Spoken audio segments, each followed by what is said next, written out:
The Chinese began immigrating to the United States in the 1850s. They were desperate to improve their lives, and they came at a pivotal time in our country's development, helping to build the Transcontinental Railroad and cultivate California's farmlands.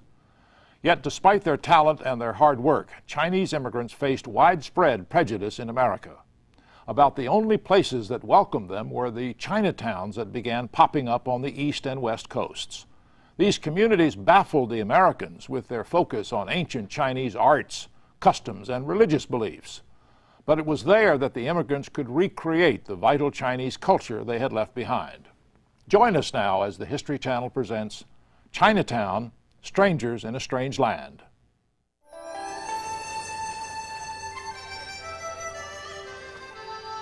Chinatown. Everyone has heard of it. Most of us have even been there. Whether to sample the food, watch a Chinese New Year's parade, or just to take in the colorful sights and sounds. But these places are more than quaint districts geared for the tourist trade.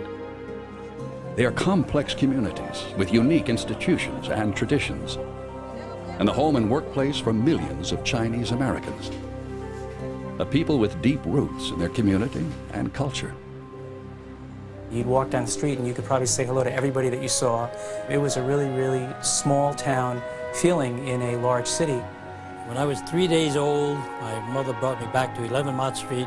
I've either lived or worked there every day of my life, and that's 72 years ago. The mystique of Chinatown, wanting to belong to someone who is from the same heritage as I, had led me to Chinatown. Their ancestors came from one of the world's most ancient civilizations. From a country rich in history and tradition, they journeyed across the world to a new frontier, rich in little but opportunity. Excluded from most of those opportunities by a dark wall of prejudice, they were forced to settle in stifling tenements that came to be called Chinatown. Why did the Chinese people pick this area? I could only gather that it was probably the cheapest place that they could find back then. Nobody really wanted it. Yet they not only survived, but prospered, becoming one of the most successful immigrant groups in North America. They did it in part by tenaciously clinging to the legacy of their homeland, giving them the collective strength to withstand the assaults of a hostile society. I don't doubt that every American of Chinese heritage feels some ties to China and want to have some contact with their homeland. I just embrace it, and I feel pleased to be able to put that as one of my chips and say that's part of us. I try to get the best from both cultures, both the Chinese and the American. And that's why I think those of us who are Chinese American are a unique hybrid. It is this singular blend of influences that is responsible for maintaining the powerful allure of Chinatown. It is a world that is rarely seen, and even more rarely understood. This is Chinatown.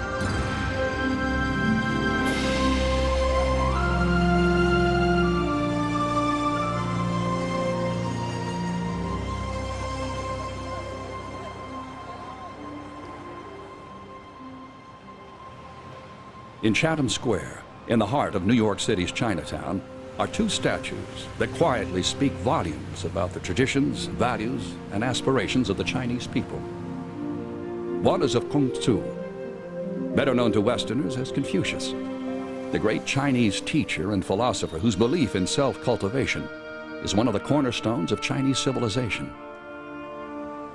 Confucius had a deep and abiding faith that people could be improved through education, that ordinary human beings could rise above their circumstances and with hard work and patience shape their own destinies. The other statue is of a man who, unlike Confucius, is almost completely unknown in the West. Yet he has a singular place in Chinese history.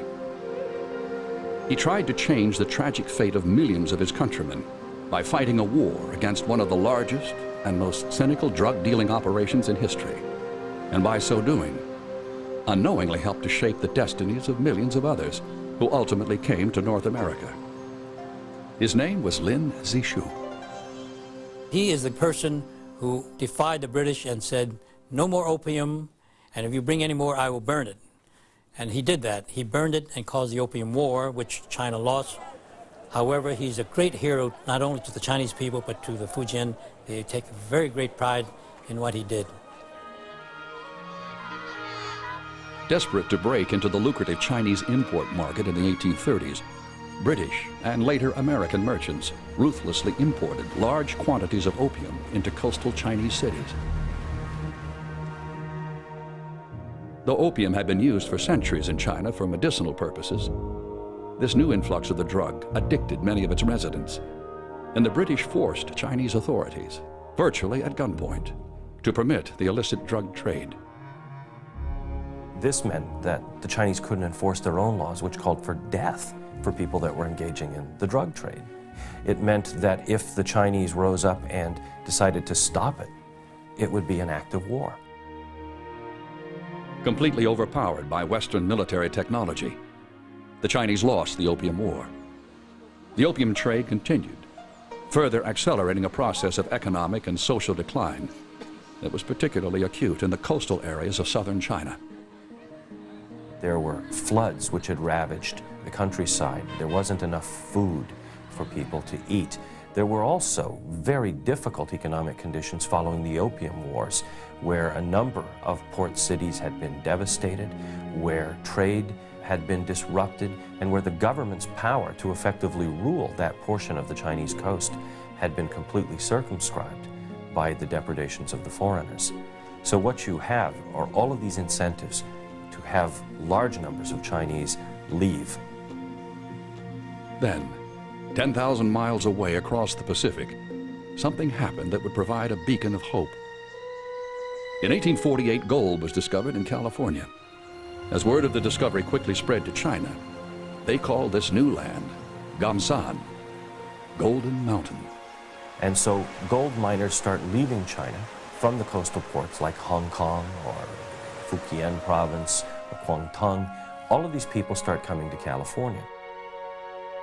This immigration was only one part of a larger pattern that saw Chinese moving all over the globe, to places like Southeast Asia and South America. During this time, tens of thousands of Chinese took the daring and heart-wrenching step of leaving their homeland for foreign shores. But unlike most other immigrants, they were not going permanently. They were sojourners, usually young men who had no hope of making a living in China, who planned to make their fortunes overseas, then return home to live in comfort. But the journey to Golden Mountain was filled with danger. One of the worst threats was posed by the dreaded pig traders, unscrupulous labor contractors who used methods that ranged from false promises to kidnapping to obtain Chinese workers. By 1851, 1852, large numbers of Chinese were being collected on the coast of China for shipment elsewhere to the world as cheap laborers, as coolies. The word actually comes from the Chinese term coolie, or bitter labor. All of them had been promised a trip to California and an opportunity to strike it rich, but that was not the intent of the people that were going to take them.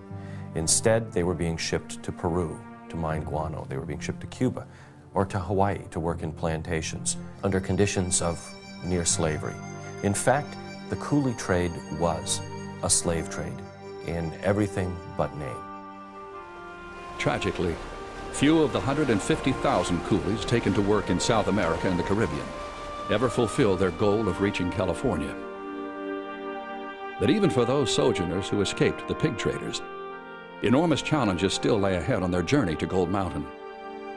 One of them was finding a way to buy passage to America. The solution was something called the credit ticket system. The sojourner could secure a $100 ticket from Hong Kong to San Francisco for $125 on credit.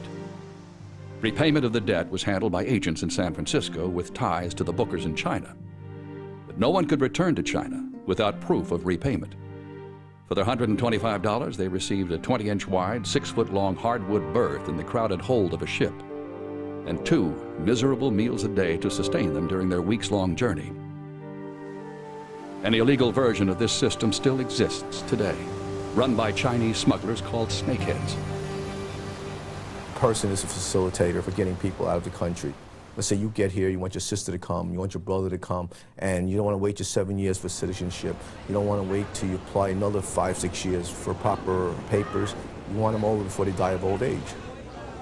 The fees charged today by the snakeheads are generally up to $38,000 and more. In a chilling parallel with the coolie trade of the 19th century, the illegal immigrants are often forced to pay off their debt by working in sweatshops and other businesses for years at a fraction of the minimum wage.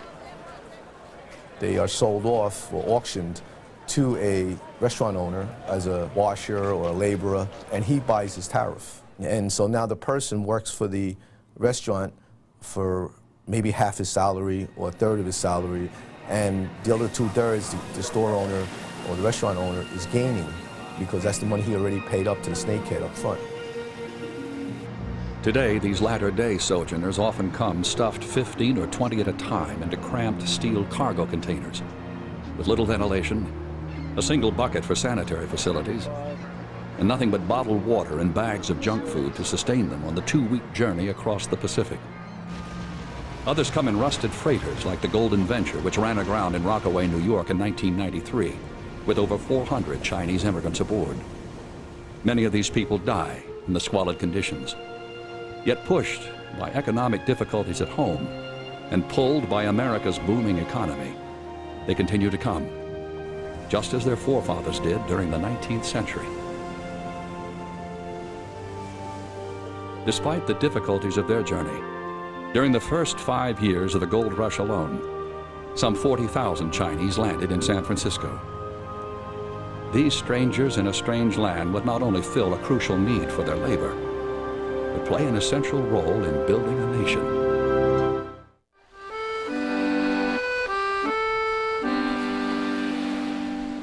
Oh, Shenandoah, I long to see you. Oh,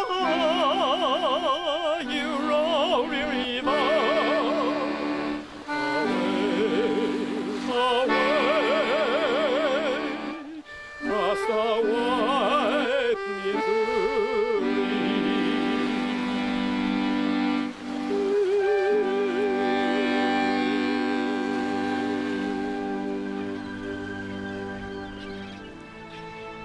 The new arrival from China was confronted with alien sights and sounds. Nothing was even faintly familiar.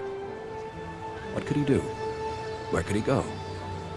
How could he manage? Yi Atai, Lani Atai Farkas's great-grandfather, arrived in San Francisco during the 1850s. The oral history of my family says that Yi Atai arrived on a junk or Chinese ship in America, and when they arrived in San Francisco for the first night, he and his companions were huddled at a doorway of a building with no place to stay. But help was available to Yi Atai. For unlike other immigrants to America, the Chinese arrived to find a complex support system already in place, one that still exists today. It's made up of a unique group of community organizations called associations, which even now are visible on almost any street in Chinatown. To the untrained eye, the associations appear to be little more than ornately decorated buildings, marked by a few Chinese characters, some flags, and a discreet nameplate at the door. But in reality, they are involved in nearly every aspect of life in Chinatown. They were an outgrowth of the fact that China is a land with nearly 800 local dialects, some of which are so different from one another that they are almost like completely separate languages. In China, they had district associations as well. For instance, in Beijing, when a scholar from Canton would go to study to pass the exams, the people would know just from his dialect that he wasn't from that city, and they would take advantage of him. It was like a big city person taking advantage of a country cousin.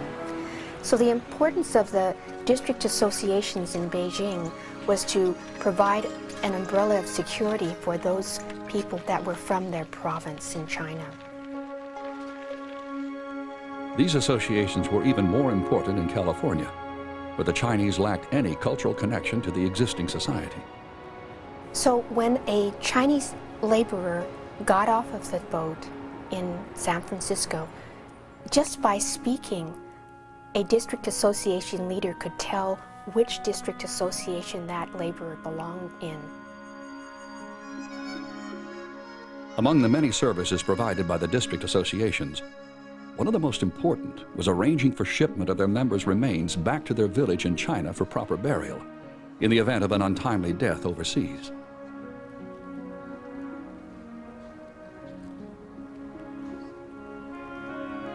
He would pay a membership fee, and that membership fee would guarantee that if he were to die in America, that his bones would be returned to China, so that their spirit wouldn't be wandering forever in the darkness of a foreign land.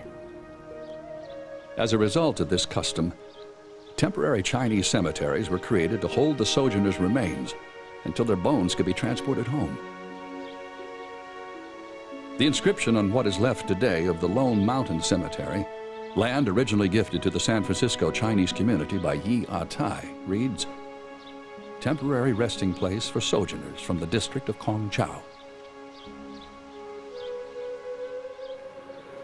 In addition to the district associations, there were several other types of organizations a newcomer could join, including groups that linked extended families.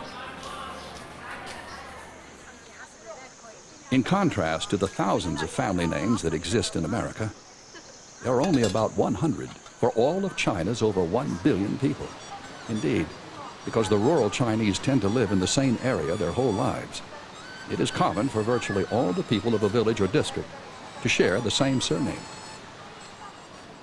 Sojourners could also join associations with no family ties called tongs, a word that means hall or club, whose members often shared similar business interests. For instance, like the Hip Sing Tong or the An Leong Tong, which operate on different areas in Chinatown, anybody of any family name can belong to a Tong. And many of the members of the Tong are members of district organizations, family organizations. So we have people in the community who belong to many organizations, 4 or 5, and sometimes as many as 10. Standing at the top of the organizational pyramid is a coalition of all the associations. The one that people hear about in public generally is the Chinese Consolidated Benevolent Association, which is an umbrella organization which is comprised of 60-odd members, within which are other associations, family associations, village associations, and fraternal organizations, and also some commercial establishments. The association served as the framework for the Chinese communities which outsiders were already beginning to call Chinatown. These Chinese enclaves quickly became urban ghettos. For their residents, however, Chinatown could also be a haven, providing a small measure of refuge from the discrimination and prejudice of a hostile society. Once a Chinese immigrant had been to Chinatown and registered with the proper district association, he headed to the gold fields. And so from San Francisco, he would go on to Sacramento, and then Marysville, and then from Marysville, either he'd take a wagon or a stagecoach up to La Porte, which was one of the northern mines in the Sierra, and the town that my great-grandfather wound up in. When they arrived, the Chinese joined thousands of other miners in the back-breaking labor of digging their claims. It was a type of work that, like the district associations, had deep roots in their homeland. Even today in modern China, there is a continuing economic reliance on manual labor and skilled craftsmanship. The most modern skyscrapers are likely to have had portions of their foundations dug by hand. And at massive projects like the Three Gorges Dam, thousands of workers with shovels and buckets can be seen working side by side with forests of state-of-the-art cranes and fleets of modern trucks. It's a unique contrast to Western eyes, but to the Chinese, it is the fabric of their society. Throughout Chinese history, their most valuable natural resource has been the extraordinary abilities of their people. It was the sweat, muscle, and skill of Chinese workers and artisans that produced the Great Wall. The 2,000-year-old Dujiangyan irrigation project, and thousands of life-size terracotta soldiers that were found in the first Qin emperor's tomb, and the other magnificent achievements of Chinese culture and engineering. This proud tradition was carried on by the Chinese in America. In the goldfields, however, the difficulty of the work was only one obstacle faced by the Chinese. California collected more than $5 million, primarily from Chinese miners who were taxed for a right to mine that was given free to Caucasians. There were other ways of keeping the Chinese out of the mines as well. Lynchings, mob violence, brandings, whippings, beatings, all of these pushed the Chinese out of the established communities. Their only hope was to go to diggings that had been abandoned by the white miners. In this fashion, the Chinese were able to make money and to prosper to some level during the gold rush. Yet even as most of the Chinese sojourners were toiling in the gold fields, others were finding new ways to make their fortunes, many of them within the confines of San Francisco's growing Chinatown.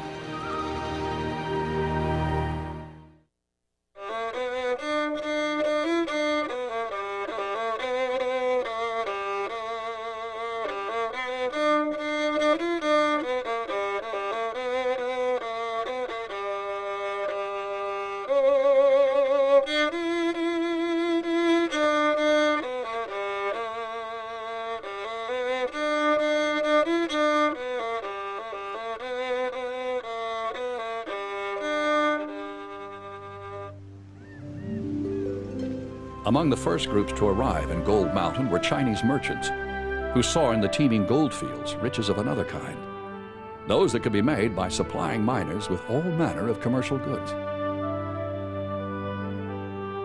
Tangible evidence of this was unearthed when a high-rise at 600 California Street was built in what used to be the heart of Gold Rush Chinatown. What we found was truly amazing, an immense site, the remnants of a Gold Rush era store dating from the height of the Gold Rush in 1851.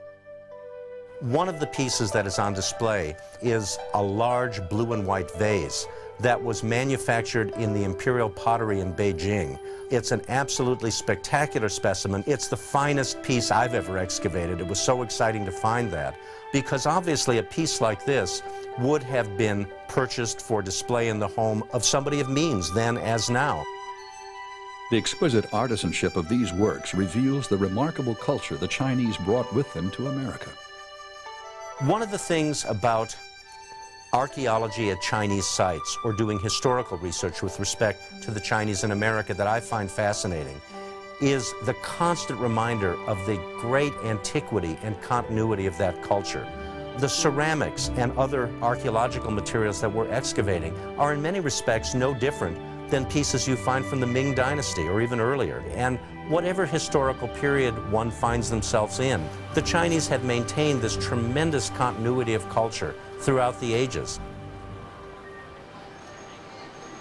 Undoubtedly, one of the most visible and enduring aspects of Chinese culture in America is their food. High in quality and relatively low in cost, it quickly caught on with the non-Chinese population, opening doors of opportunity for Chinese entrepreneurs that still exist today.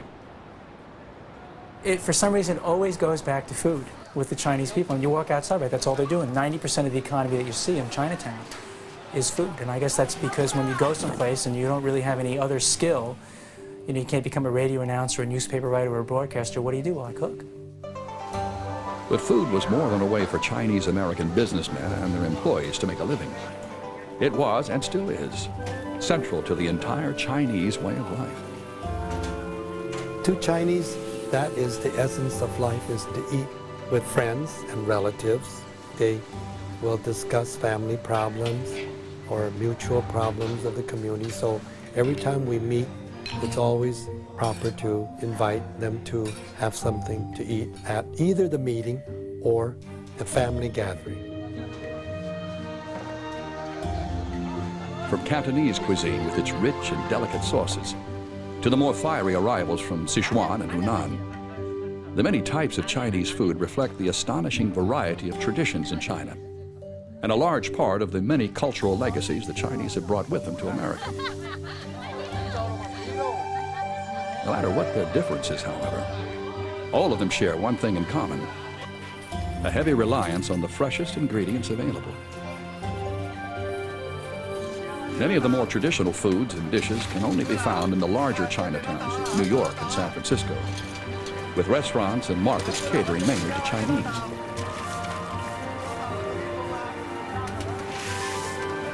Chop suey, however, which in Cantonese simply means mixed bits, was strictly an American invention for an American clientele.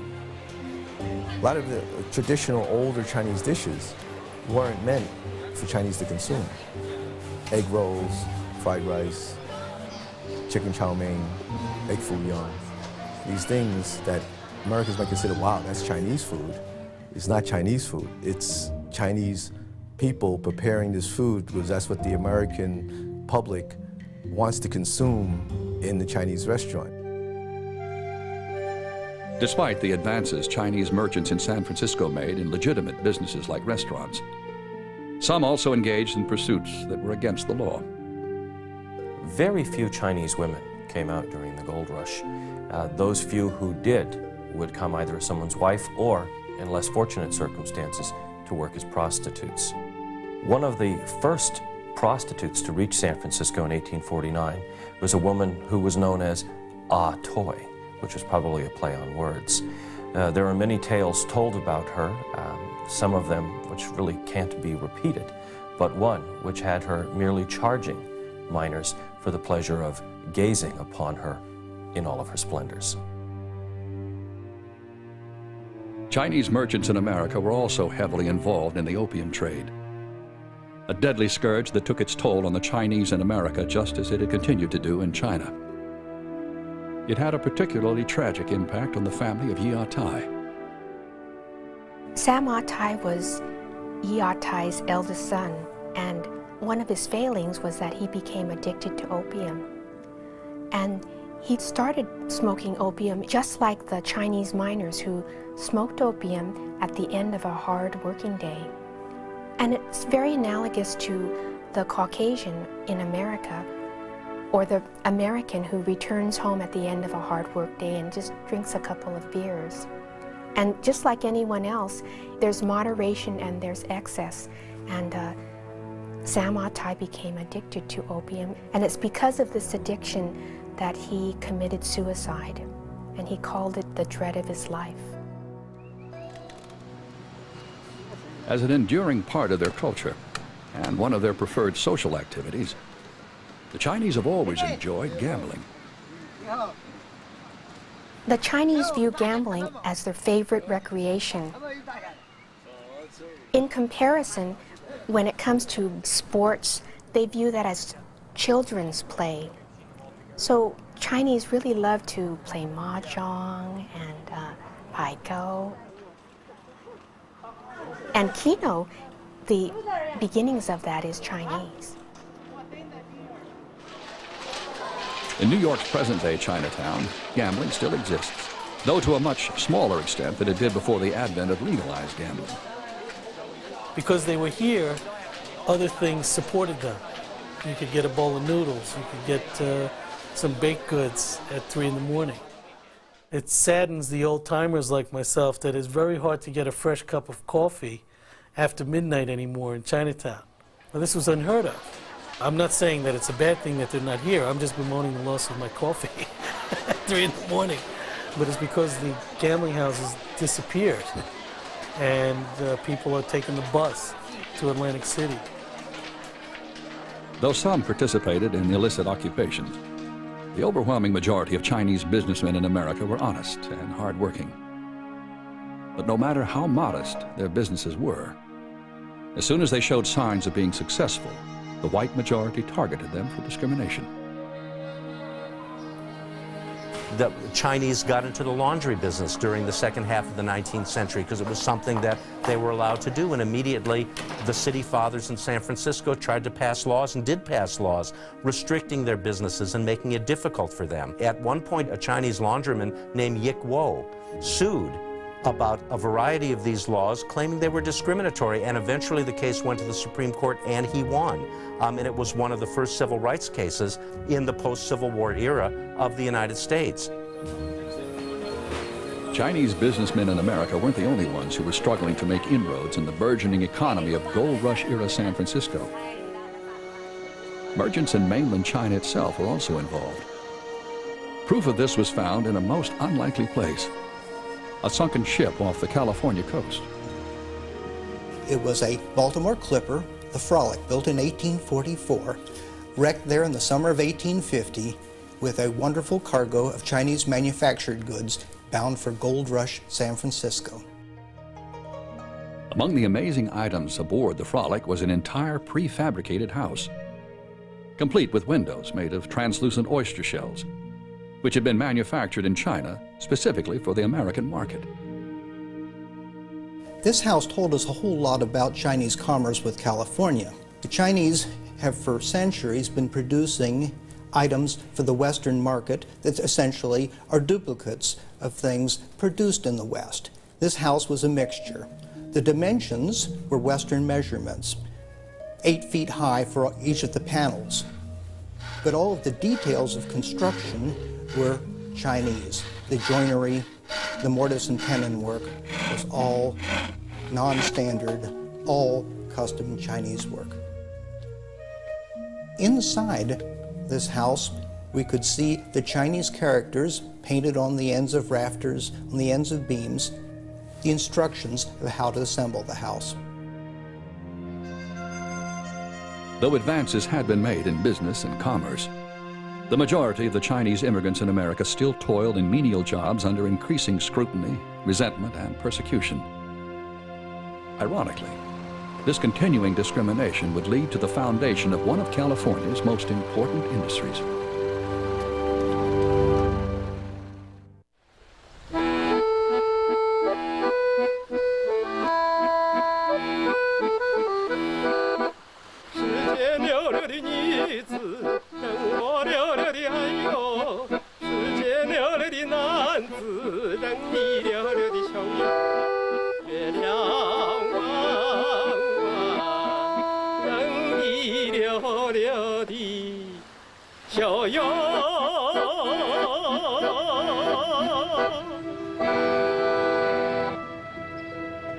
Nestled in a cove on the shores of Marin County on San Francisco Bay, China Camp is one of the last remaining Chinese fishing villages in California.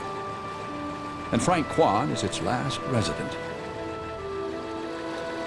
Enduring through generations of persecution and prejudice, the Kwan story is a microcosm of the Chinese experience in America.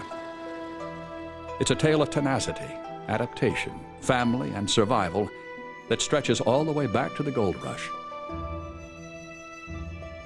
Because of heavy taxes on them, because of violence in the mines, most Chinese were forced out of the gold diggings early on. They were stuck. They had paid a fair amount of money to come to California. They weren't going to be able to go back home. So what could they do? A number of them turned to the trades that they had known before.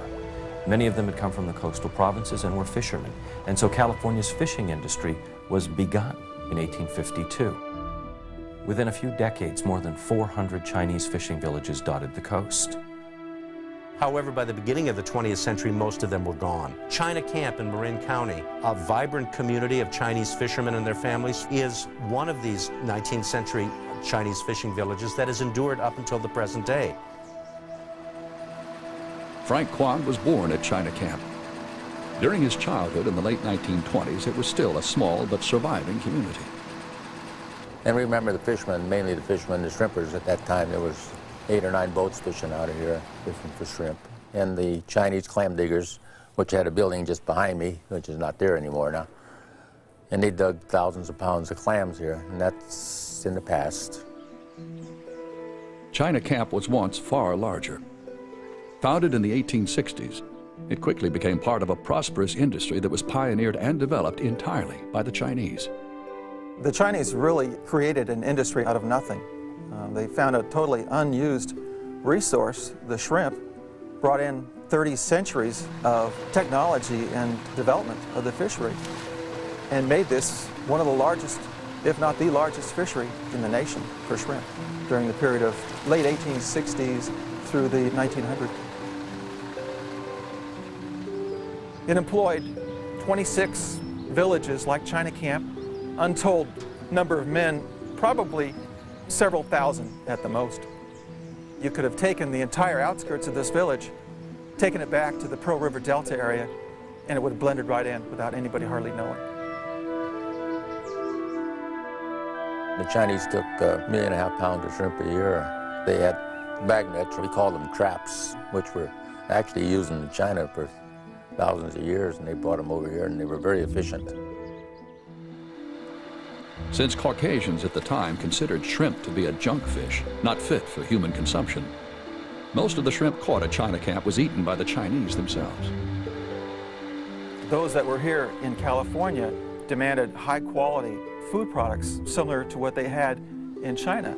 They soon realized that it was such a strong economic base that they could export the shrimp back to China and still make a profit. Literally 99% of all the shrimp here eventually was sold back into China. Processing the shrimp for export was an involved procedure that required long hours of back-breaking labor and a great deal of ingenuity, all of which was supplied entirely by the Chinese. Here at China Camp, they'd created long piers, and at the base of those piers they had cooking pots where they would cook the shrimp. The shrimp, after it was cooked, was placed on the hillsides or drying platforms. And they turned them about 3 times a day with a broom. You go up and down with a broom and turn them over, and it took about 2.5 days to dry them. And then we had a sheller in there to knock the shells off. Where they would put it in the top, they use a hand crank.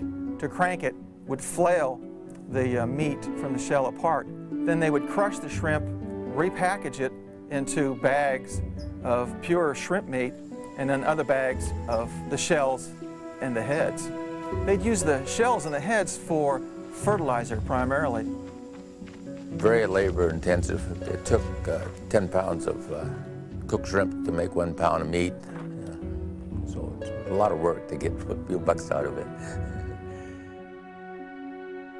As important as the shrimp industry was, however, it was the people of China Camp who embodied the real significance of its history. For the Quan family, it began at the turn of the 20th century when Frank's grandfather, Quan Yik Yin, settled here. In 1900, Quan Yik Yin moved to China Camp, married Yi Si, Frank's grandmother, and had 2 young boys, George and Henry. Frank's mother, Grace, who eventually married Henry Quan, was a Caucasian who was orphaned at an early age. And she was raised by a Chinese man, raised her from a child. And then in later years, they tried to take her away from this man because, Caucasian had been raised by a Chinese man at that time. That was terrible.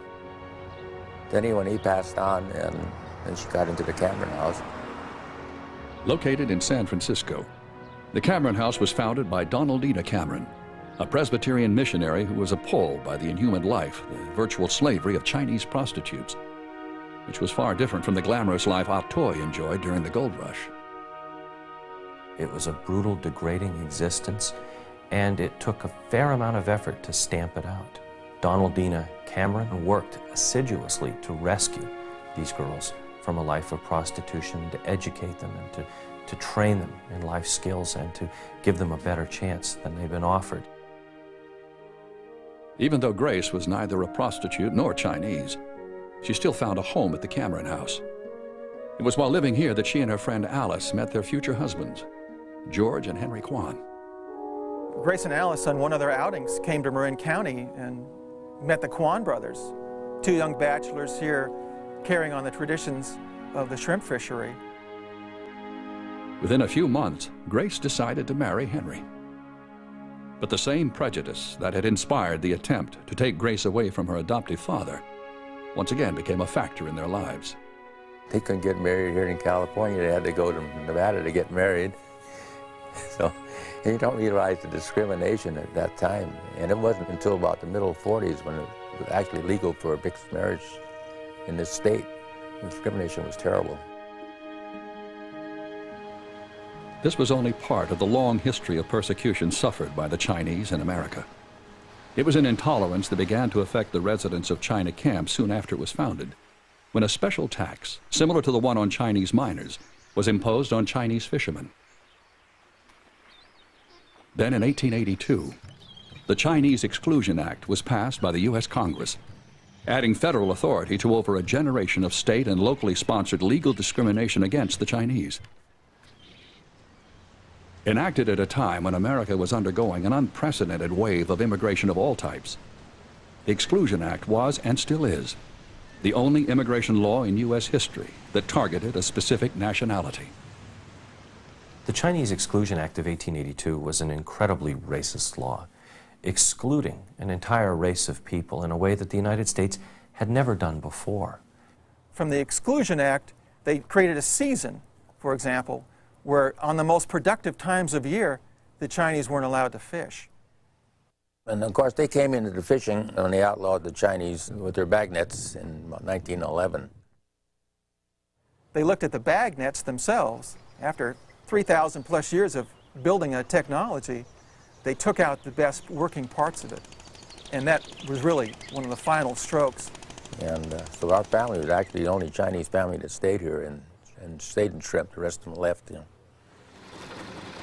They went back to catching shrimp using different technology, switching over from set nets to a beam trawl method like Frank uses today, decreasing the catch from millions of pounds down to hundreds of thousands of pounds, down to thousands of pounds per year. While their husbands were at sea, Grace and Alice Kwan took on the considerable burden of running the land operations at China Camp. These were critical to making up the income lost from steadily declining catches. Mom was quite a lady. As you saw the photo, she smoked cigars. She did her share of drinking, but she had a big heart. I don't think anybody would ever cross her. Really, like I tell Pat, lucky she's not alive today. I don't think she'd get along with this bureaucracy at all. Following his service in World War II, Frank had an opportunity to leave China Camp. But bound by strong cultural ties, he remained. Family needed help, and here I was, so I got stuck, and I'm still here. I could have gone on and probably gone on, used the GI Bill and could have done something else. My other family, they all went on and did other things. I could say we had the boat rentals, and Dad, he wasn't too well, so here I was. I got kind of stuck here. Here I am, still at it. Yeah. Frank Kwan and China Camp stand today as testaments to perseverance and accomplishment in the face of overwhelming odds. It's a story that's been repeated time and again as the Chinese face new challenges virtually everywhere they lived and worked in America. One of the most significant of these occurred at nearly the same time China Camp was being founded, and only a few hundred miles away. The results would forever change the face of two nations.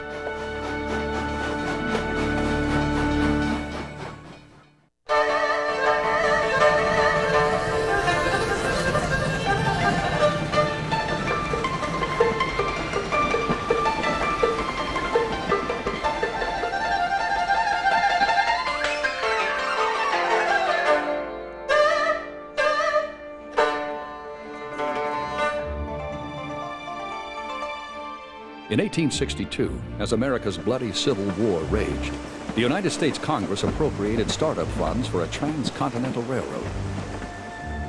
The Union Pacific contracted to build westward across America's plains and prairies. The Central Pacific won the contract to build eastward, from Sacramento to Promontory Point, Utah. Over 689 miles of rugged, mountainous terrain, plunging ravines, and blistering desert.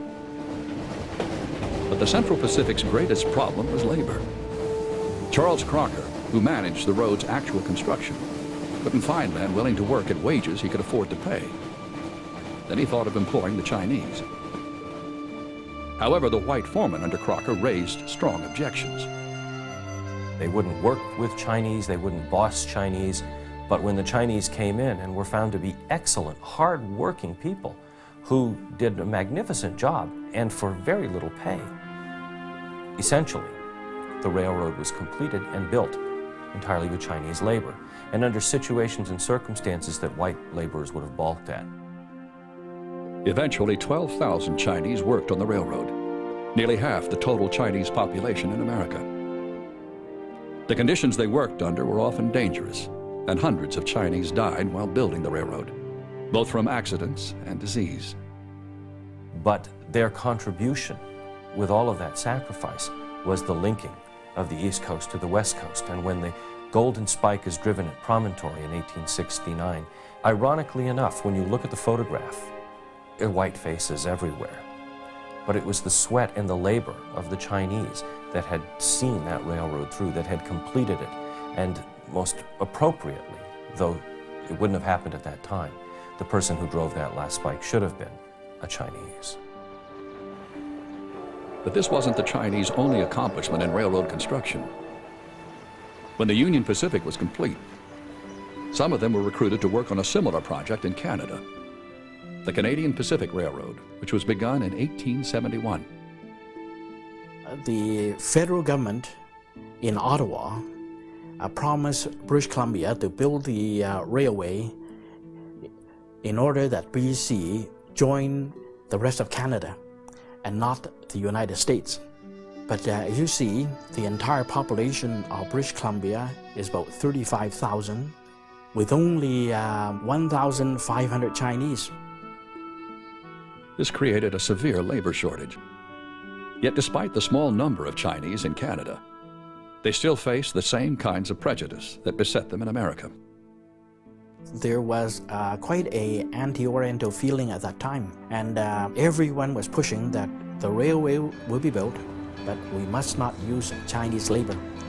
But everyone knows that there were just not enough workers, and even the Prime Minister would say, no Chinese, no railway. So, like Charles Crocker of the Union Pacific, Andrew Onderdonk, the builder of the Canadian Pacific, had no choice but to turn to the Chinese. And he was very fortunate to get about 1,500 experienced Chinese laborers from the United States. But he needs a total of 10,000 workers. So he was forced to import Chinese laborers from Hong Kong. And Onderdonk saved about a quarter of his budget by hiring Chinese. And they felt that if it wasn't for that, he would never have been able to come out even.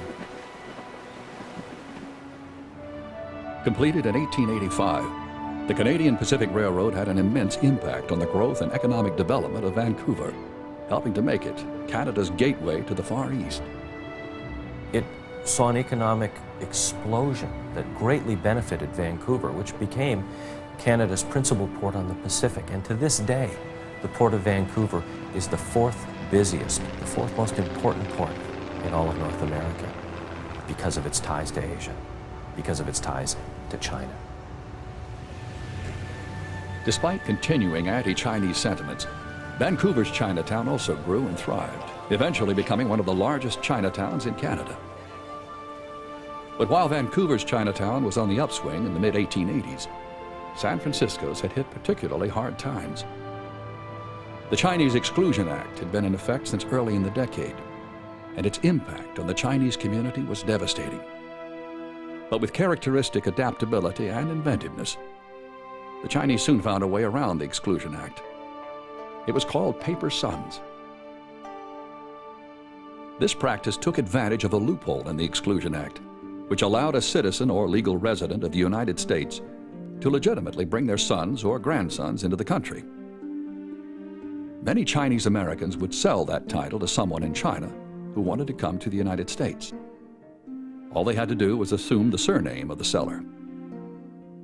Using forged Chinese birth certificates and other documents, the buyer could then legally enter the country, thus becoming a paper son. The practice became so widespread in the Chinese community that when an amnesty was finally declared in 1957, the Immigration and Naturalization Service received over 8,000 confessions of fraud by paper sons, some of whom had been living in the United States for over 30 years. But many more than this did not come forward, and to this day, a large percentage of Chinese Americans use names that aren't really theirs. I was sitting down playing cards one day in college, and we had a group of Asians there, predominantly Chinese. Of you guys sitting here, how many have really true names? You know, not paper names, but true names, you know, because they were second and third generation Chinese. And there was like maybe 2 people raised their hand. The rest were all paper names. At the time, Darwin's last name was Li, like his father, Ping Li. But Ping Li's original family name had been Khan. And what else? That's it. My complete name is Ping Can Li. Or I usually sign the checks or sign in Dr. Ping K. Li. But I cannot drop that Li because I was already established in business. People wouldn't know me. To avoid having to use a paper name for the rest of his life, Darwin Li decided to change his name shortly after graduating from college. The only time you can change is when you graduate out of college before you put your name on any kind of ownership of anything. So I went to Superior Court, did all my paperwork, and changed my name, thus taking all those names and credit cards, driver's license, all those items, and I converted it to Can and dropping the Li completely because it was Darwin, K, period K, and Li, L-E-E. Then I just dropped the Li and made the K, Can, K-A-N. And that's, and I stayed with that because I figured if I did get married, at least my offspring will have the real name. So today, we always have a lot of explanation to do when it comes to, that's my son, well, his name is Li, my name is Can, and that kind of business. So that happens to a lot of Chinese, many. If the Chinese at my age, over 50% is not the same, not his real surname. He bought it someplace, grandfather did or his father did. Many of these paper sons came in through a desolate place in San Francisco Bay, which opened in 1910. It was named Angel Island, sometimes called the Ellis Island of the West. Here, over the following 30 years, 175,000 Chinese would be held, interviewed, and eventually processed for entry or deportation. For the more than 20 million European immigrants who entered through New York's Ellis Island, the process was relatively quick. A cursory medical examination followed by a brief 29-question interview. At Angel Island, however, immigrants were often held for months and subjected to the repeated grilling of hostile inspectors who asked as many as 1,000 questions while trying to catch those with false identification. A wrong answer to any one of them could result in instant deportation. The sex-segregated dormitories were crowded and food was abysmal. The terrible conditions sparked riots severe enough to require armed troops. There's an incredible power to places like Angel Island in evoking the past. And I think that for many Chinese visitors who go, there's a very strong sense of the incarceration and the bitterness. But even for the non-Chinese visitor in particular, walking through those hallways, seeing the poems and the bitter statements and the sadness that's carved on the walls, you can't help but come away with a sense of what it must have been like. Angel Island is a legacy for all Americans. It's not just a Chinese-American legacy. I think it's something that reflects in our past that because it's unpleasant, we try to bury. This belongs in the annals of American history, not as an appendix. And it's not an aberration. It goes a long ways to tell us who we are, who we as Americans are. Despite the creative ways they were able to circumvent the Exclusion Act, places like Angel Island ensured that Chinese immigration into America was slowed to a trickle. Yet even before the Exclusion Act was passed, the Chinese still faced enormous challenges in their efforts to survive and prosper. One of those efforts helped transform California's Central Valley into the breadbasket of the nation.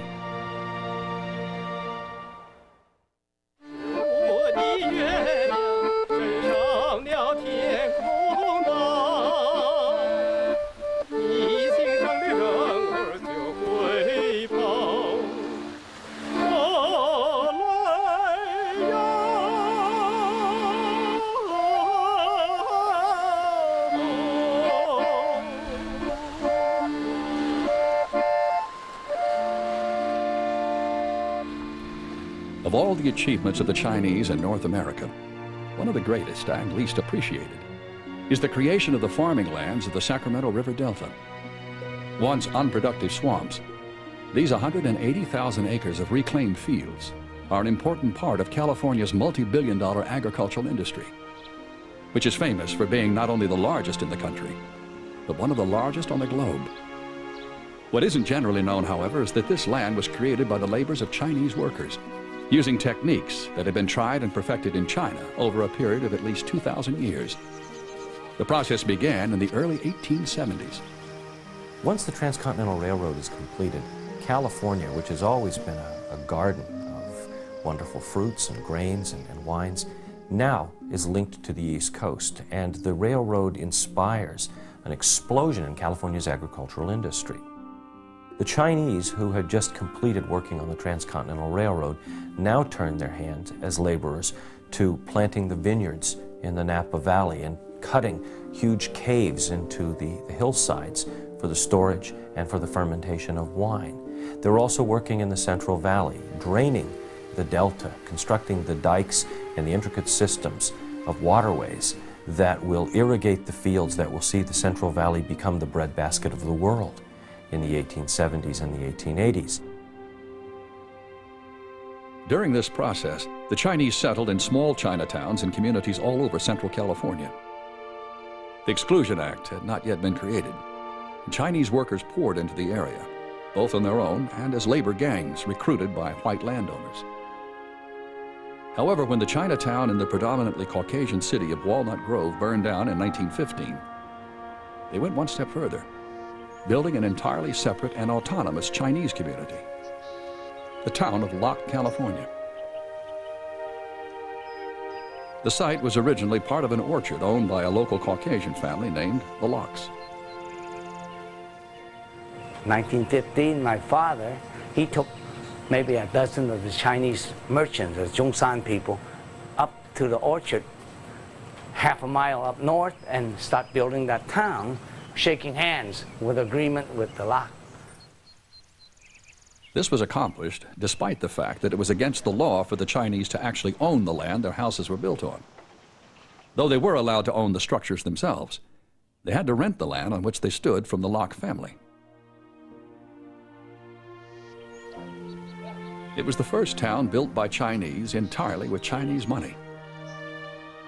By the time Ping Li was a young boy during the mid-1920s, Locke had grown from its humble beginnings to become a thriving community. Locke was a pretty busy little town. We have maybe 30 or 40 families, 30 or 40 stores, and some of the stores, the upstairs, the residents live, and downstairs, and you run a store. It could be a hardware store, like my father had 7 of them, all in town. It was a busy place, especially on weekends when Locke could have 400 or 500 people. These are the farmhands that come up here from the sharecroppers' ranches, and they were sitting outside. Each storefront would have a bench. On a Sunday, there was roast pig, roast duck, all the things that today you see in San Francisco, Chinatown on a smaller scale. One of the businesses owned by Ping Li's father was a small gambling hall.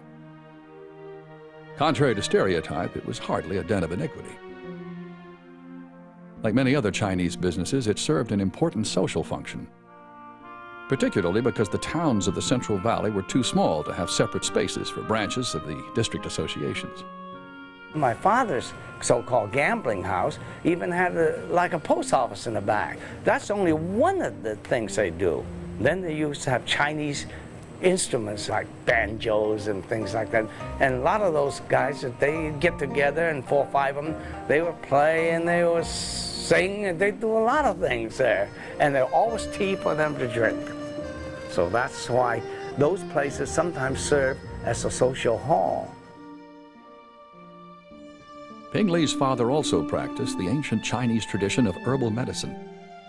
Still used today, it employs time-proven natural remedies to treat a wide variety of ailments.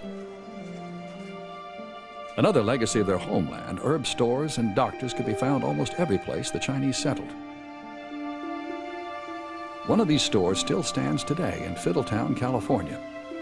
It was founded during the 1850s by Dr. Herbert Yi's great-grandfather, Li Fong Chong, who, like Ping Li's, owned several successful businesses. He was a merchant prince. He was, of course, in those days, established this herb store, and he was everything, meaning he was the postmaster for the Chinese. He would send mail with money and collect mail. He would have his herb store to treat the miners for their ailment. He also had a grocery store, and you can always find a hot meal on a weekend when you come from the gold field, and they would sit around the potbelly stove and have some hot food with them. He was even a cobbler, so he did just about everything, you know, up in that little town. Amazingly, Nifong Chong's herb store is in exactly the same condition as it was in the early 1900s, when its last owner locked it up, turned it over to his handyman, and returned to China. He made sure that nothing was taken out of it or nothing was brought in. So everything is in its original form. So it's one of the very few buildings that has survived those many years, that has kept all of the content intact. Though towns like Fiddletown and Locke were small and relatively isolated, collectively, they had an enormous impact on China itself. One of the most notable examples was in the early 20th century, when thousands of Chinese Americans rallied to support the budding Chinese nationalist revolutionary movement, led by Dr. Sun Yat-sen. The remnants of that enthusiasm can be seen today adorning Chinese community halls in the Delta and throughout America. Sun Yat-sen was, of course, he's the George Washington of China. Of course, he had a lot of followers, and my father, being over here, was a follower of Dr. Sun, and a lot of these people, these ranch hands, most of these people were followers of Dr. Sun. The schoolhouse that stands in Locke today was originally built by Ping Li's father as a small lecture hall for followers of Dr. Sen, who often toured the area raising money for his cause. It was later used to house the local Chinese school, where Chinese parents sent their American-born children to learn the language, customs, and tradition of their ancestral homeland. One of the students here was Ping Li's son, Darwin, who, like all the other Chinese children, was also attending traditional U.S. public school. We had to go to Chinese school 5 days a week, and I believe it started at 5 o'clock and it went to 7. The parents would put the kids in there trying to learn the Chinese language and so forth and so on. As for me, the schoolmaster would ring the bell. It would take me quite a long time to get back into class. Sometimes I had to come and get me. Education is something that is extremely important to almost all Chinese Americans, who see it as one of the best ways they have to overcome the many barriers that block their advancement. If I said one thing was for the future of the Chinese people that either came here as immigrants, the ones that came over and worked on the railroads, the ones that came over and worked as waiters or worked in restaurants and whatever, I would say that the one overwhelming concept that everybody would probably agree on is that, you have to have a good education to survive. And every Chinese family I know, young, old, poor, rich, the main emphasis is on the children to get a good education and try to use that education to better themselves.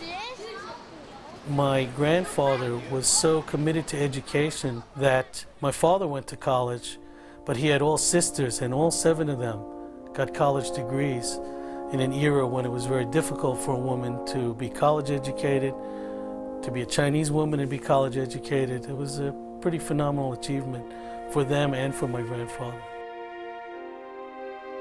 Even though Ping Li's father had no formal schooling himself, he insisted that his son go to college. My father strongly believed in education. So I spent 2.5 years in junior college to make up for all the things. Then I went into Berkeley as a junior, and I graduated in business administration and political science. Darwin also earned a college degree. After graduating, he could have left the area and gone off on his own. But like his father before him and Frank Kwan at China Camp, he decided to stay, joining his father in the family grocery business in nearby Walnut Grove. As I was growing up, I was working the store, helping my dad, and he says, well, this is the one person that would like to do this. He doesn't like to study, but I think he can be a businessman. So he kind of directed me toward that, and it was even easier than I ever dreamed of because it was what I've been doing all my life. My father is still here at 82 years old.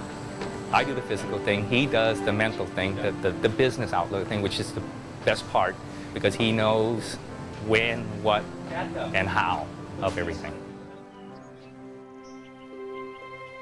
Like the Kwans at China Camp, the history of the Khans in Lee's and Locke, California exemplifies the deep commitment of Chinese Americans to their families, communities, and rich cultural heritage. Stories like this would be mirrored farther east in another community, one that would eventually grow to become the second largest Chinatown in the United States.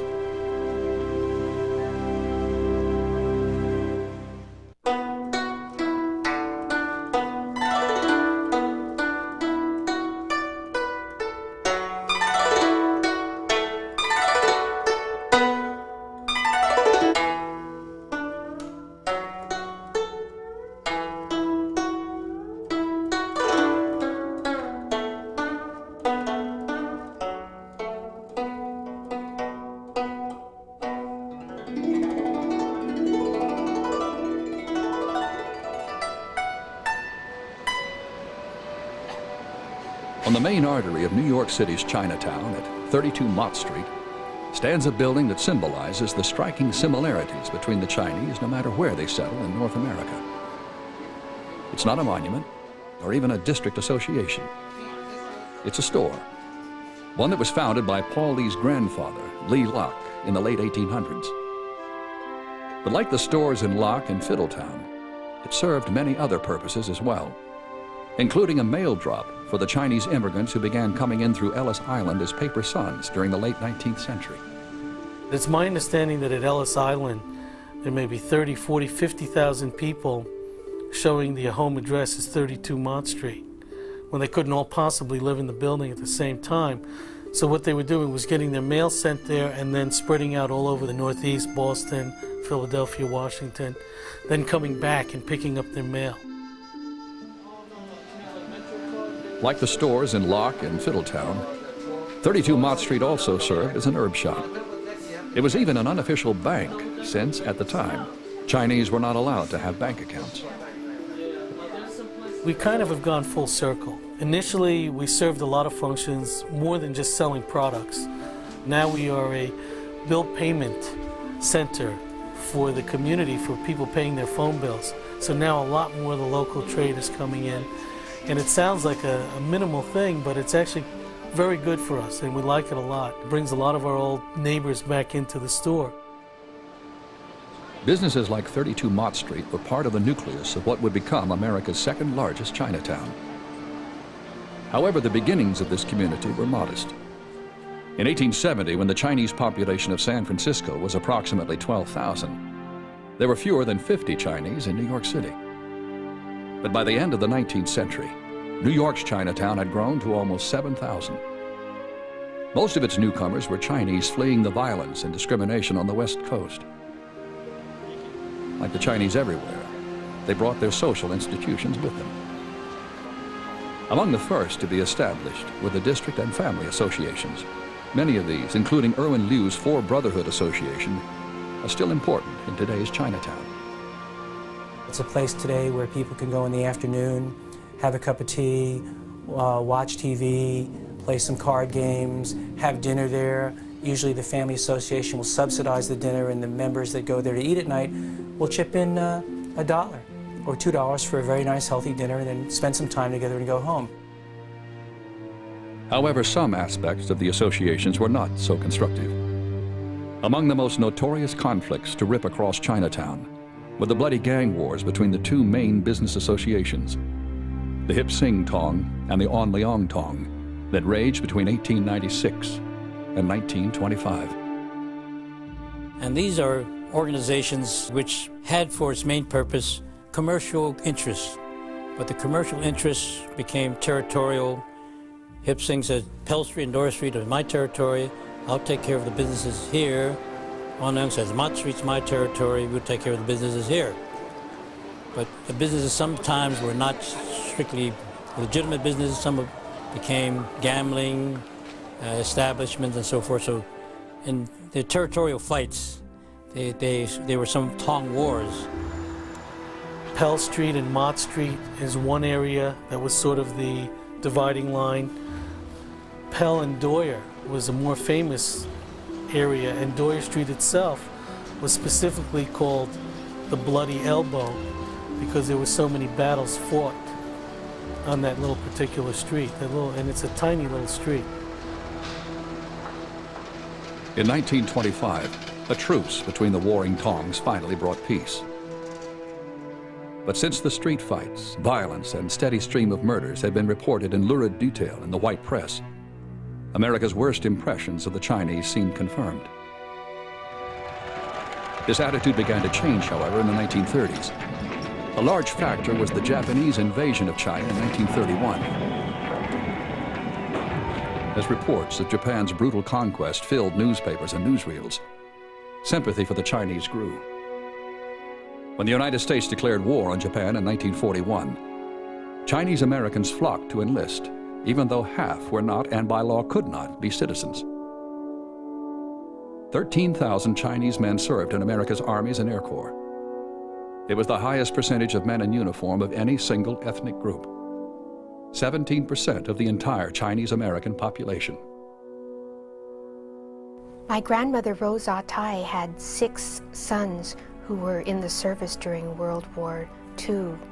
My father flew 35 missions over France and Germany, and he earned the United States Air Medal with oak clusters and the Distinguished Flying Cross. As a result of sacrifices like these, the United States Congress finally repealed the Chinese exclusion laws in 1943. Although the repeal only allowed for 105 new immigrants from China per year, it made nearly half the 40,000 foreign-born Chinese living in America eligible for citizenship. After the war, the changing atmosphere helped the Chinese begin to make new inroads into American society. And for the first time, women started to become part of mainstream Chinatown. After World War II, first group of war brides, and then a relaxation of wives of U.S. citizens. And that's when we started to have women in this community. And the women made a fundamental change in what happened to the community. Number one, they were demanding of services and food and things that were not available at that time. Number two, many became available for the labor market, and now we have a very extensive garment industry here. Besides these changes, the influx of women allowed for the increasing formation of strong nuclear family units in Chinatown. These complemented and strengthened the extended family relationships that had previously been supported by the family associations. The developing environment of post-war Chinatown also created better opportunities for immigrants from China. One of these was Irwin Liu's father, Mr. C.P. Liu, who arrived in 1947. He wound up as a waiter. Then he saw all the restaurants needed this type of vegetable called the bean sprout, which was basically a mung bean seed. And he decided that he would grow these in his home at first, in the sink or the bathtub or in whatever he had. And eventually he left being a waiter and opened up his own hydroponic farm in the basement of a building on Division Street. At the top of the market, he was probably growing about 4 to 6 tons a day out of there. But business wasn't the only way for the Chinese to become successful. In post-World War II America, more traditional careers that had previously been closed to the Chinese also began to open up. In New York, one of these was in the New York City Police Department. Yes, B. Chief Fong here. Hi, Chief. Good. What's going on at the borough? Today, Dewey Fong is its first Chinese-American deputy chief. Although my grandfather and my father were in the laundry business during their time, and they made a career of it until they retired, I basically did not have a desire to go into the traditional role for the Chinese in America. When I first joined the police department in November of '79, there was only maybe a dozen or so Asian American police officers in all the agencies combined in the greater New York area. That number has now graduated to over 400 members. One of them is Thomas Chan, who in 1993 became the first Chinese-American commander of the 5th Precinct, which encompasses New York's Chinatown. People like Thomas Chan and Dewey Fong have not forgotten their roots. I'm ABC, American, born Chinese, and I was born in New York City here, born and raised. Certainly Chinatown is ingrained in myself, the food, the customs, it feels like home to me. I find myself frequenting and coming back to Chinatown because that's where I feel very comfortable among other Chinese. I always had an appreciation of the culture as well as the arts from the Chinese community. So I started to play traditional classical Cantonese music.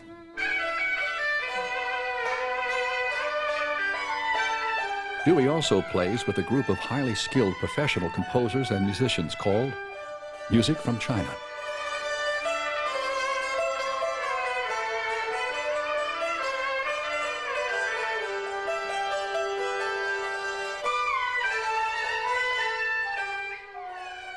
Music, combined with storytelling and movement, is also an important theatrical form that not only entertains, but preserves the lore and classical tales of China's past, as reflected in the popular shadow puppet shows performed in villages throughout China.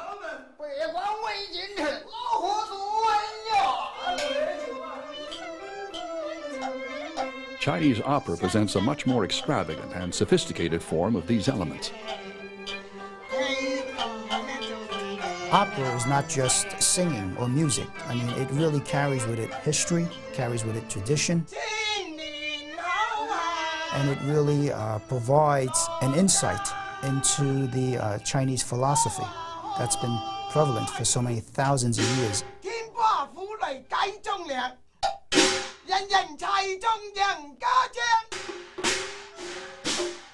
One of the opera troupes in New York City's Chinatown includes members of the local senior center. By the way, it's so popular here that people who don't qualify as senior citizens also come in here to rehearse with the group. They go out and they make visits to the prisons in the area and play Chinese music to prisoners in the New York City correction system. They have acquired a taste in music that I have not yet personally acquired for this Cantonese opera. Other ancient customs practiced by the people of Chinatown are various forms of dance and disciplined exercise, including Tai Chi. These graceful movements, which are performed by many people in China today, are designed to keep the body flexible and the mind clear. Like so many of the daily activities both in China and in Chinatowns around the globe, these ancient forms of exercise and movement are deeply embedded in Chinese society, not only for the purpose of self-improvement, but to strengthen the bonds of the wider community. Places like Columbus Park and the Senior Citizens Center not only highlight the continuing interest in Chinese culture and modern Chinatown, but the concept of family as well, which is still central to the life of Chinese Americans. In the Chinese community, the extended family concept, it's very, very much alive and practiced to this day. As a matter of fact, it's not uncommon for 3 or 4 generations to share the same roof. Even the duty of relatives to help and support and providing for the new arrivals, it's very real. Yet despite the amazing endurance of Chinese culture, life is changing in modern Chinatown. The same new arrivals who sustain the extended families that lie at the heart of the Chinese-American experience have also caused immense growing pains for the community. The results are new pressure, new strife, and more challenges for the people of Chinatown.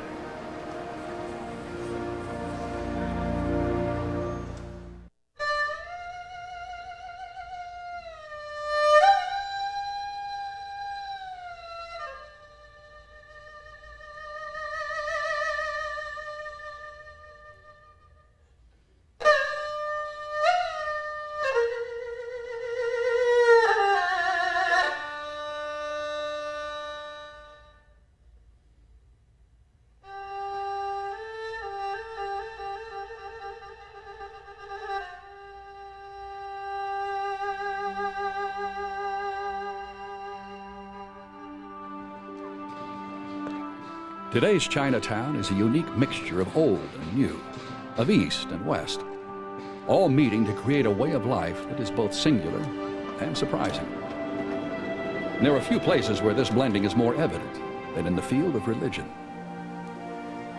The original Chinese immigrants practiced a number of faiths, depending on their region of origin. From Buddhism, with its emphasis on selflessness and spirituality, to Taoism and Confucianism, with their strong element of ancestor worship. Echoes of these beliefs can still be seen today in the form of temples and shrines throughout Chinatown. Chinese immigrants who had been exposed to Christianity by missionaries in their homeland brought their religion with them as well. The oldest Christian house of worship in New York City's Chinatown is the Transfiguration Church. But to the people who live here, this venerable institution represents much more than religion. It is a terrific symbol of Chinatown itself. It started in 1801 and was an Irish church. And then the Italians began to move in. Whoever the new group is, their mass was held in the basement. And then the reigning group is up in the regular chapel. Now the new wave of immigration into New York Chinatown is the Fukienese people from Fujian province. Their service is held in the basement. The Cantonese and Mandarin service is in the main chapel. One day they'll be in the main chapel and there'll be a new group of people coming from somewhere who will be in the basement. It's a great progression of things, and it's a symbol of how the community's evolved. The pastor who really operates the place today is Father Nobiletti, who is an Italian-American from Bensonhurst. He speaks Cantonese, does his sermons in Cantonese, and often tries to explain things to me in Cantonese, and after 10 minutes I have to say, I didn't get the last 5 minutes of what you're saying there, Father, so you gotta tell me in English now so I can figure this out. The Fukienese who attend the Transfiguration Church aren't the only new arrivals in Chinatown over the last few decades. One of the largest and most visible of the new groups in Chinatown is from Hong Kong. They've made a particular impression on the city of Vancouver. It's led some critics to call us Hongcouver, but I think it's actually underscored one of the wonderful things about Vancouver, which is its diversity, its multiculturalism, the strength of all the people coming in, and the important contributions that the Chinese in particular have made to this community.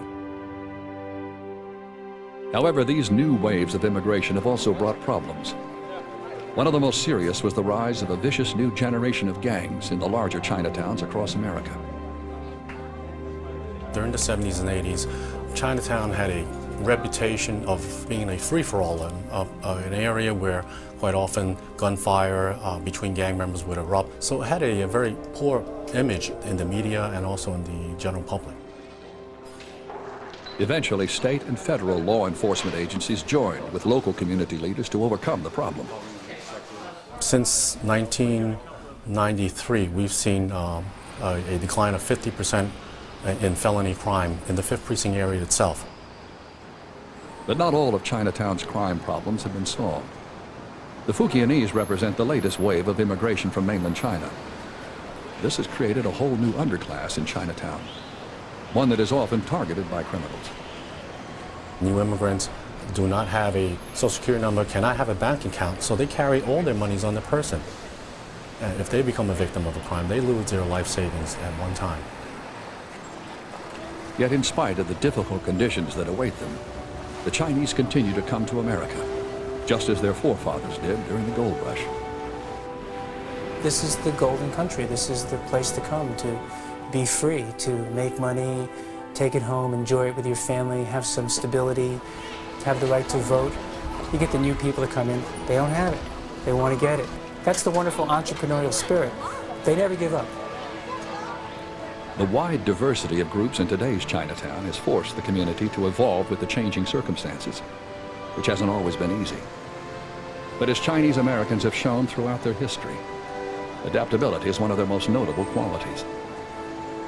You know, the funny thing to me is that this great onslaught of the Fukienese is not new, and it's not that scary to me personally, because Having grown up in Chinatown, we've gone through all these, quote, onslaughts or invasions previously.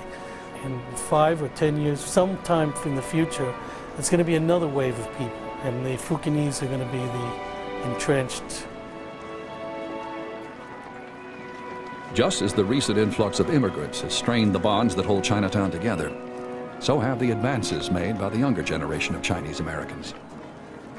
As the second generation starts to grow up and they get educated in the Western traditions, I find Chinatown to be graduating further and further away.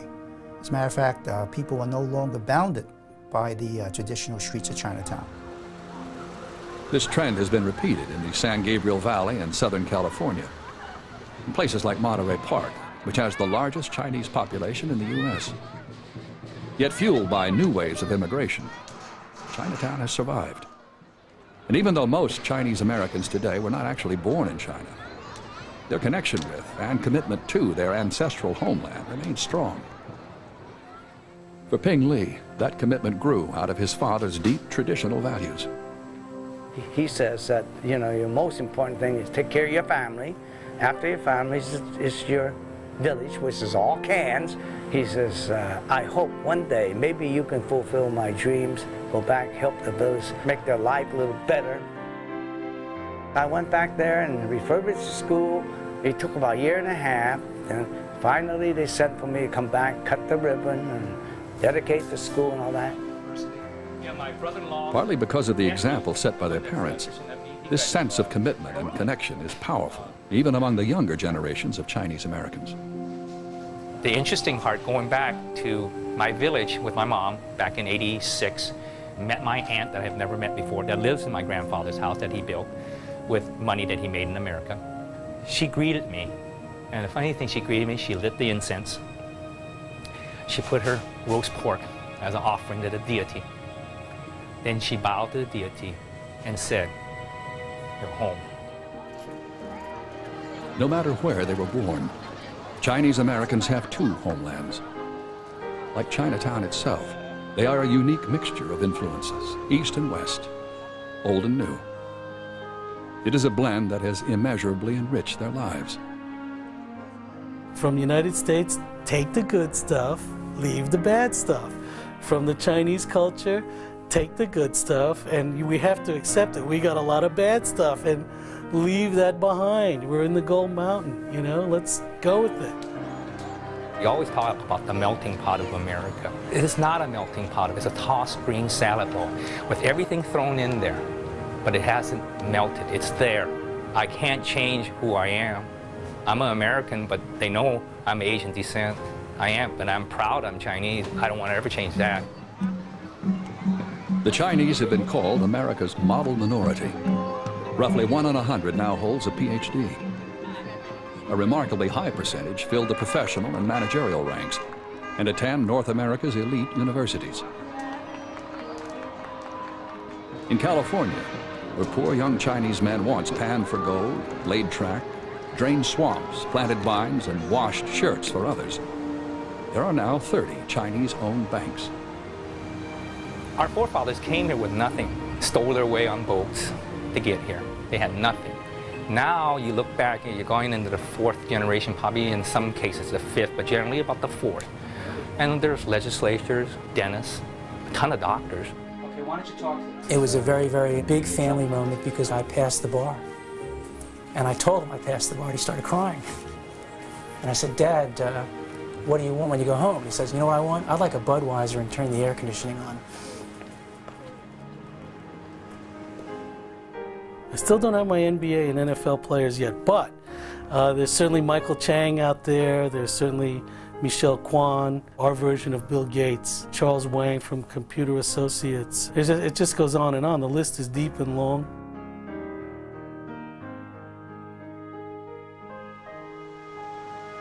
America has always been a land of opportunity, a magnet for the ambitious and daring, a place to get rich, breathe free, or just start over.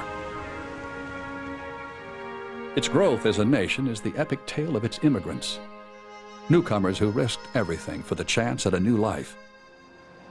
Yet despite all the obstacles that confronted them, the Chinese have been remarkably successful.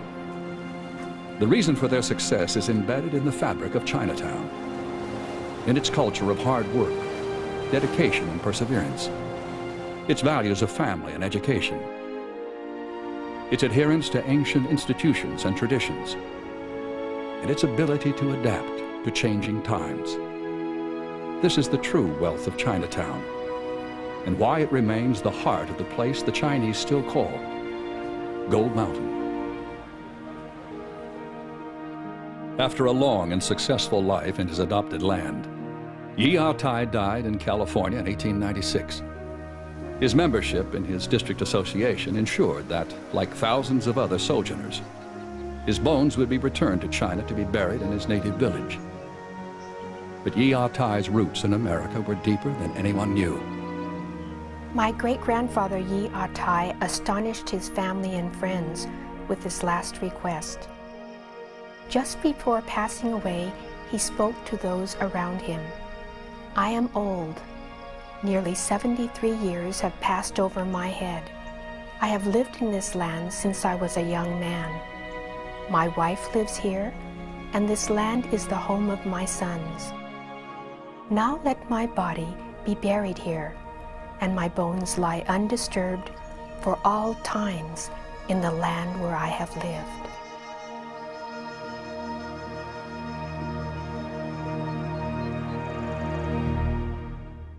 For decades, many Chinese Americans were hostile to China's communist government. But by May of 2000, when the U.S. normalized trade with China, their tone had softened. The traditional voice of San Francisco's Chinatown now strongly supports trade with mainland China, saying it is now more democratic and more capitalistic.